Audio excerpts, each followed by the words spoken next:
Ay mga idol, dito po ako ngayon mga idol sa aming coconut farm. Yan po yung mga idol. Dito sa bundok mga idol, kung wala kang tinanim na tulad nito, mahirap ka talaga. Kaya pag dito ka tumira, kailangan mo magsikap, sipagan para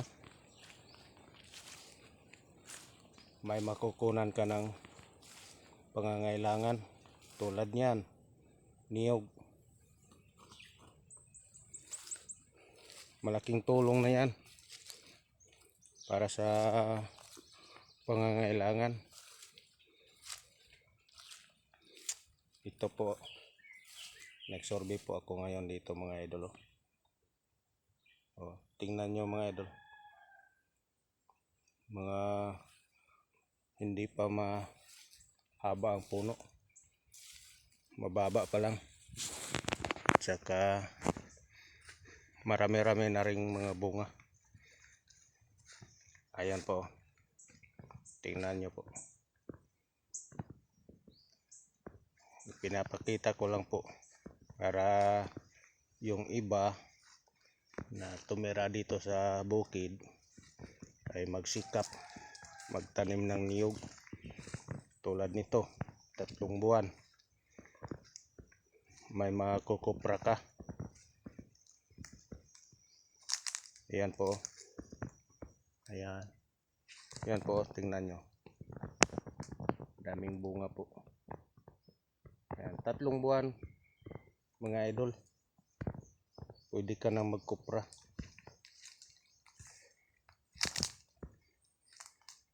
Salbar na po yung pangangailangan natin dito sa bukid. Tulad ngayon,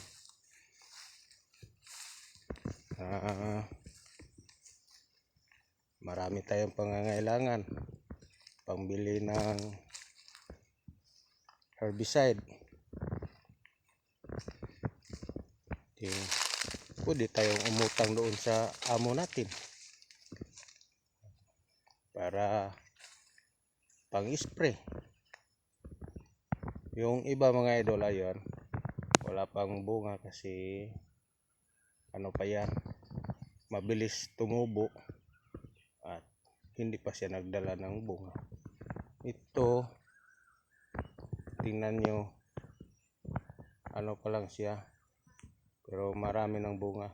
Nagdepende yan kasi sa niyog mga idol, kung madali ba siya magbunga. Yung iba may katagalan, umabot yan ng 6 years. May iba pa na umabot ng 7 years bago siya magbunga. Pero yung iba, mga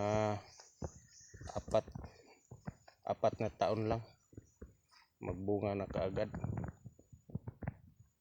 Yun o.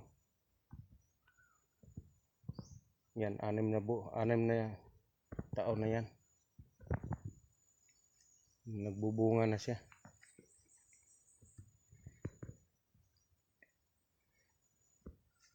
Dito po,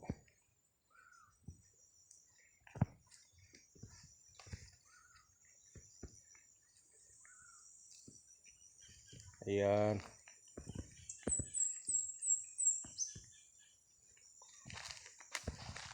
yan, dito po mayroon ng bunga.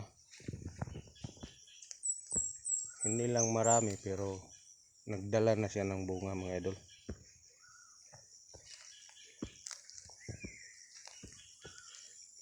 Yan po ang hanap buhay namin dito sa bukid, magtanim talaga ng niyog.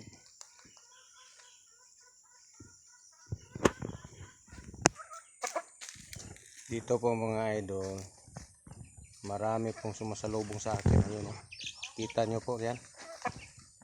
Ayan, nanghingi po yan ng pagkain. Oh. Ayan po. Oh.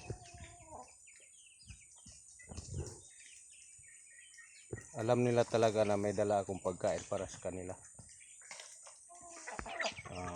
Ito na po yun mga idol. Tingnan nyo po. Oh. Ito po ang aking mini house dito sa bukid. Ayan po mga idol. Mainit lang siya kasi depensa yan sa mga manok. Ayan po mga manok. Para hindi sila pumapasok dyan. Saka maya maya bigyan na ito ng pagkain para makakain na din sila. Ayan po.